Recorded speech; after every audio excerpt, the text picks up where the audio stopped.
भारतातल्या वाहतूक नियमांमध्ये एक मोठा बदल होतोय. चला बघूया काय आहे ते. मोटार वाहन कायद्यात एक मोठी सुधारणा लागू होणार आहे जी सगळ्यांवर परिणाम करेल. मग ह्या नवीन कडक नियमांचा ड्रायव्हर्सवर नक्की काय परिणाम होणार आहे? ही तारीख लक्षात ठेवा, 20 जानेवारी 2026 पासून देशभरात हे नवीन नियम लागू होतील.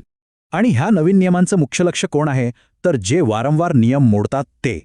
आता वारंवार नियम मोडणारा म्हणजे नक्की कोण?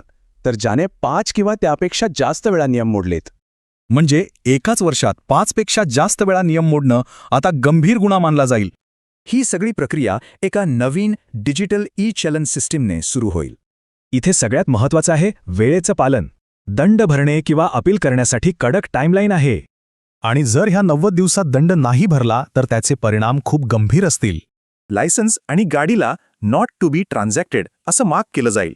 याचा अर्थ लायसन्स किंवा गाडीशी संबंधित कोणतंच सरकारी काम होणार नाही. पण थांबा, गंभीर गुन्ह्यांसाठी शिक्षा यापेक्षाही जास्त कडक आहे. कोर्टाच्या आदेशानुसार अधिकाऱ्यांना गाडी जप्त करण्याचा अधिकार मिळेल. तर मग हे नवीन नियम लागू करण्यामागे सरकारचा नेमका हेतू काय आहे? सोपं आहे, वाहतूक विभागाला रस्त्यावर शिस्त आणि सुरक्षितता वाढवायची आहे. पण प्रश्न हा आहे की जानेवारी 2026 नंतर ह्या कडक नियमांमुळे रस्त्यावर शिस्त दिसेल का?